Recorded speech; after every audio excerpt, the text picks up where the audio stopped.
Welcome to the SA Digital Marketing Podcast. My name is Terence Mentor, and I'm a digital marketer who's realized that since this industry is constantly changing, we need to be constantly learning. And I think the best way to learn all of those things is to talk to the people who are doing all of the things, and this podcast is an excuse to do just that. For this first season of the SA Digital Marketing Podcast, I've interviewed 5 of South Africa's top digital marketers about their careers, what they think of the state of the industry right now, and most importantly, what advice they have for someone looking to improve their digital marketing skill sets. In each episode, we'll tackle a question that you might have if you're thinking of moving on in your career in digital marketing. And in this episode, I asked my guest about their journey so far in digital marketing. We talk about how they got started and how they got to where they are right now. So let's get into it. First up is John Odugood, followed by the rest of this season's experts. Hey, I'm John Odugood. I work at R17 Ventures, an international performance marketing agency, working from the beautiful city of Cape Town, working with clients from across the globe. And I currently work in helping businesses grow to achieve growth through customer acquisition or retention, and really helping them build and scale their brands as quickly as possible. Okay, so how did you get to this point in your career? I think a lot of people, when they're thinking about digital marketing or they're looking at current digital marketers, there's a lot of roads to this kind of world, this larger world that we're in. So I would love to know how you got to this point, and go back as far as you feel you need to go back. All right. So my journey into digital starts many, many moons ago. I'm one of those OGs. I guess, going back to even my school days, when I was 10 years old, I realized that we had a program on our computer that I could create websites on. And so I started just creating random websites. And then as I got older, things like GeoCities existed, and my younger colleagues look at me and say, "What is GeoCities?" I was going to say GeoCities. That's throwing your age out there. Playing around with things like GeoCities and various other tools. And then I guess, when MySpace became a thing, I was there solidly on MySpace. I had that blinged out profile with all those GIFs that we used to try and find everywhere. And then Facebook came out, and we made the move over to Facebook relatively early on. And of course, then Facebook started offering opportunities to create pages and things. And so I was creating pages just for random things too. Thought of myself as a celebrity at the time, one up and coming celebrity at the time. Didn't we all at one point? Memes. Yeah, you get 100 followers and you're like, this is my life now. This is what I'm going to be doing for the rest of my life. Yeah, and then I guess went to varsity, got involved with campus radio, and all of a sudden, I had a show, and I wanted to create a website for the show. I wanted to create a Facebook page for the show, and I guess I've always had an interest in harnessing digital to uplift, kind of traditional in that kind of sense, find a way to really help things live on. And all of our listeners at the time, young students, were also taking in digital. They were trying to move away from more traditional means. So I kind of went in there. I became then one of the earlier members of Twitter also in South Africa, when we used to have things like tweet ups, where you would meet the people that you follow in real life. This I remember. This is going back, way back in time. So we'd have tweet ups and meet up with people, and then also have these events where later on where you would go and you'd be invited as a Twitter influencer to go and tweet about. Again, early days of Twitter. I mean, I think I had maybe 2,000 followers, but there I was an influencer because most South Africans didn't have that many followers. And I guess it kind of just grew from there. So while I was in campus radio, I also got involved with managing the radio station's website and all the various online channels as a bit of a side hustle to what I was doing there, and got into Twitter. And then through Twitter, I actually got to know someone that was involved in early digital marketing in South Africa. We became really good friends. We became best friends. And I managed to harness a lot of knowledge from her, which was really awesome. And following, leaving university, I didn't complete my degree, but I left and then I stayed on at radio. I then got a job at the Baxter Theatre in the marketing department to do a marketing internship, which was incredible. And part of the goal there was to help them harness digital. And so while I was there, I managed to make them the biggest theatre online in South Africa, which was a huge accomplishment for me at the time. Internship ended, and I kind of started doing freelance and then started working with this friend's agency, which she then started, and so on and so forth. Fast forward a few years, and I find myself now, working for one of the leading digital performance marketing agencies in the world, which is incredible. I'm Michelle Marie. I'm based in Cape Town, South Africa. I am currently completely remote. I do go into the Cape Town office every now and again, but really it's a work from home, fully remote role. The company that I work for is Online Travel Training, which is a UK-based digital training platform aimed at the travel trade globally. But also the core focus for their marketing is the UK market, the UK travel trade market. So it's a little bit more about me. Great. So how did we get to this point in Michelle's career? I'm sure you didn't, leave school and then suddenly start working for OTT as doing digital training. What led you to this point? So I've always had a keen interest in digital generally. I entered the job market quite a few years ago, and when I joined the workforce, it was more of a traditional marketing role. Basically, because I was so interested in digital generally, in 2000, I completed a diploma in HTML4, which is a web development language, and really my interest in digital kind of snowballed from there. Before that, I focused basically on traditional marketing, which was basically above and below the line advertising, other marketing activities like event management, etc. And after I completed that diploma, I moved into a slightly more digital role, considering what was available at the time. Honestly, in 2000, digital was really overseeing websites being developed or doing the development yourself, along with all your other ad hoc marketing functions. And then in 2005, I joined Naspers. They were the leaders in digital publishing, and they had market leadership in data integration at the time. I'm not sure how that still stands because I haven't, kind of stayed on top of that. But they were market leaders, and I was able to grow so tremendously with Naspers, both with ad hoc courses that they offered, as well as traditional growth and development in terms of role scope and so on. And then in 2011, that's basically where things became fun. That's really when social media came to the forefront. And I did everything in my capacity that I could, both personally and professionally, to kind of stay on top of trends, movements in the social space.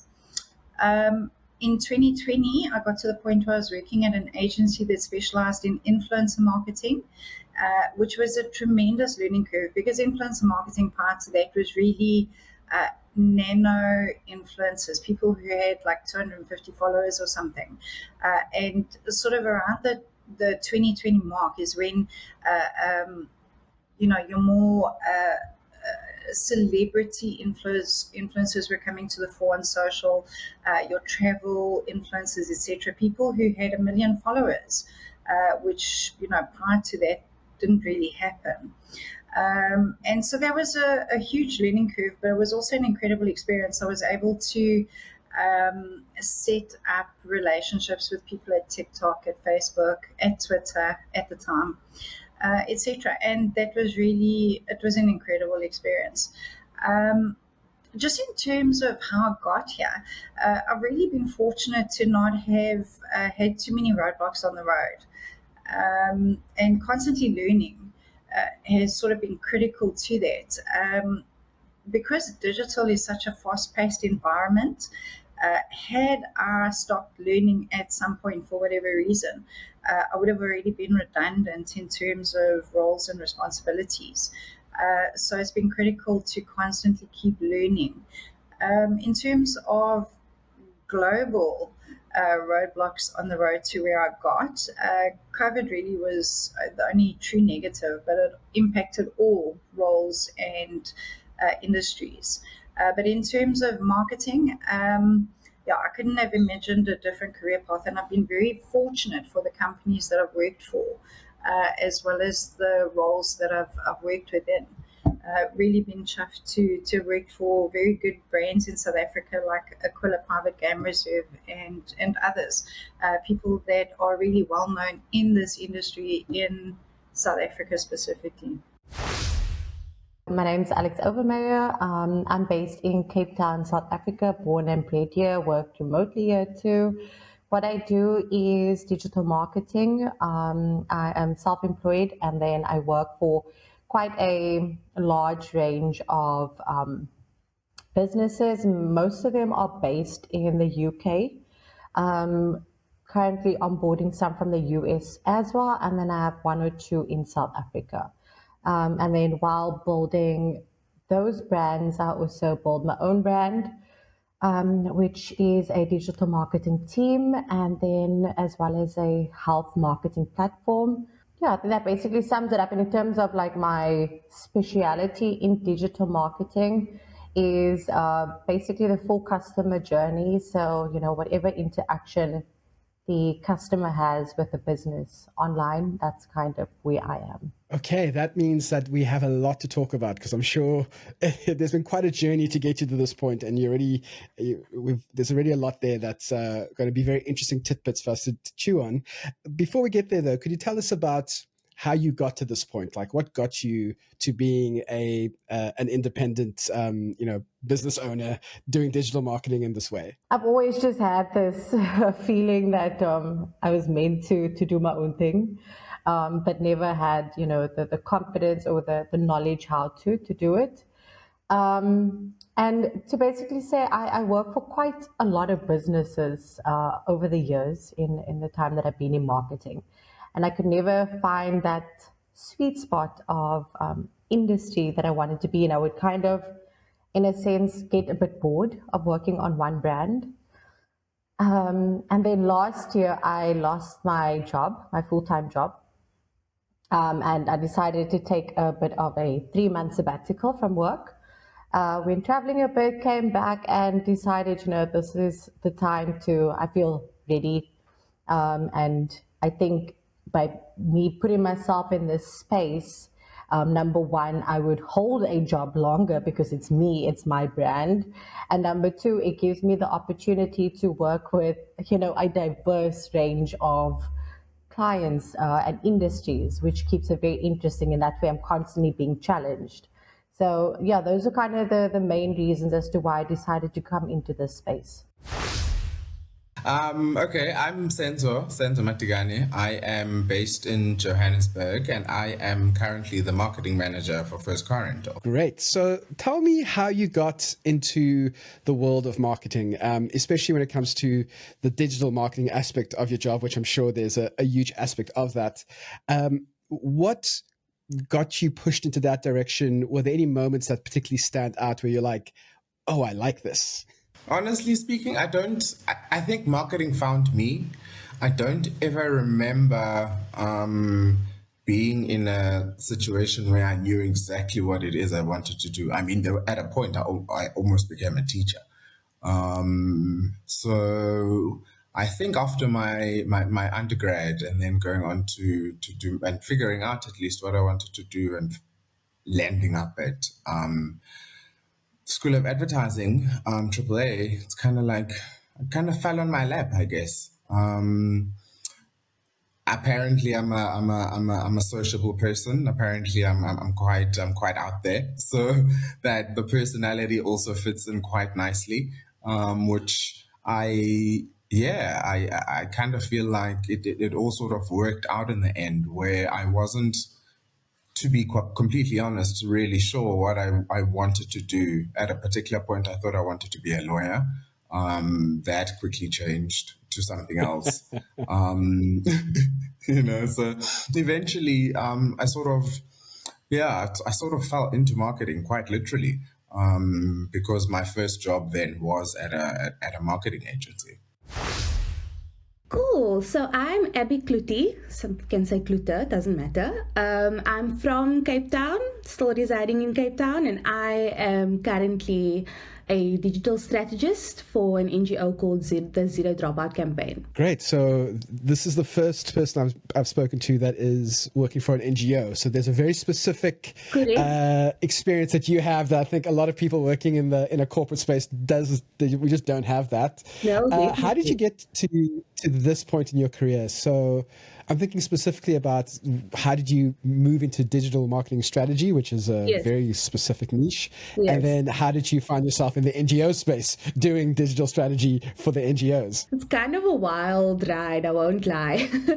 But yeah, I started my career as a marketing coordinator, which is like a generalist role. And I just kind of wanted to get my foot in the door. That was at a local ISP. And they were based in Sea Point. So that was still like before COVID, going into the office every day. And that space, I think, really taught me a lot about different parts of marketing, which kind of aligned with what I had just finished studying, which was marketing at CPUT. And then I think as my experience gone on, I realized I really enjoy doing social media, and maybe that's where kind of my creative spark lies, is in social media. And then I remember still speaking to my team leader at the time. She was like, absolutely, go for it. Like, do whatever you think is cool. Like, I'm sure it'll work. And then I kind of led with that. Didn't always work, but but I kind of led with that.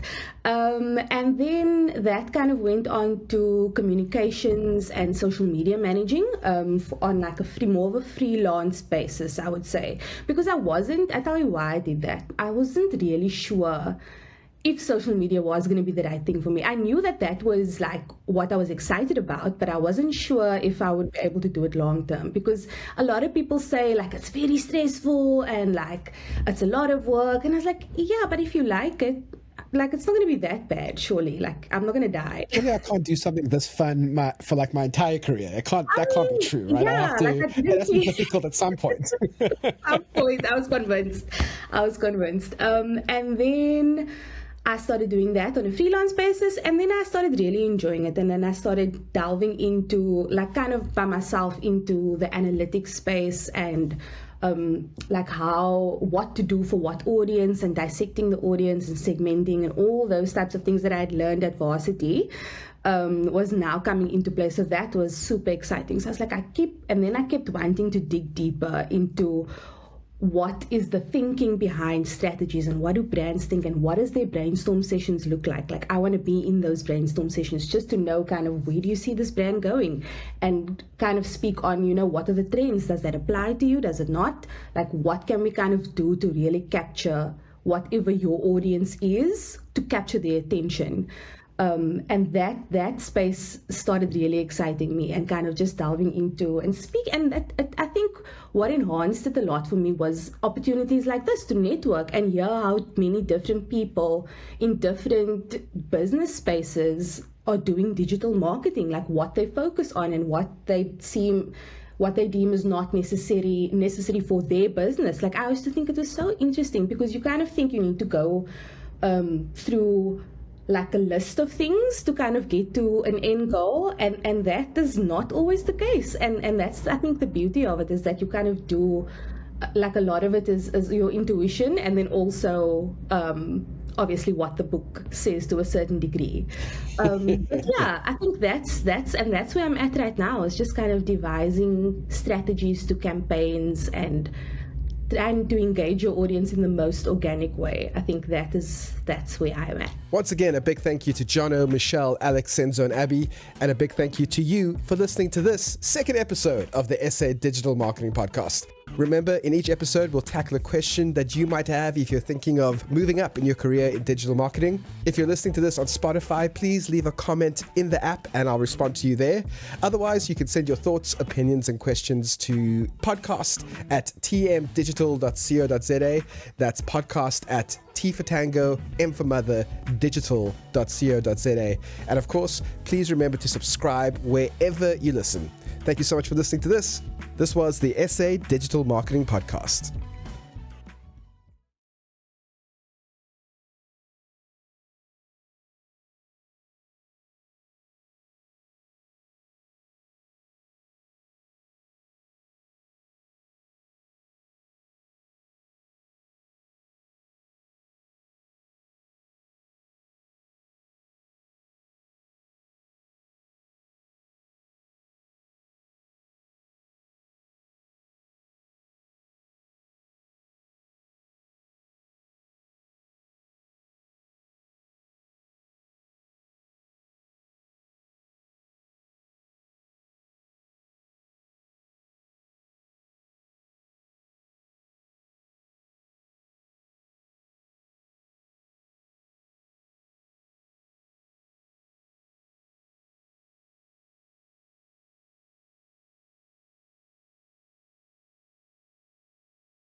When I was 10 years old, I realized that we had a program on our computer that I could create websites on. In 2000, I completed a diploma in HTML4, which is a web development language.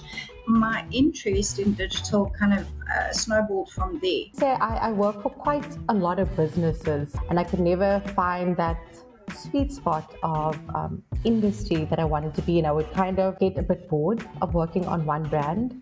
I don't ever remember being in a situation where I knew exactly what it is I wanted to do. I mean, at a point, I almost became a teacher. Yeah, I started my career as a marketing coordinator, which is like a generalist role. That space, I think, really taught me a lot about different parts of marketing.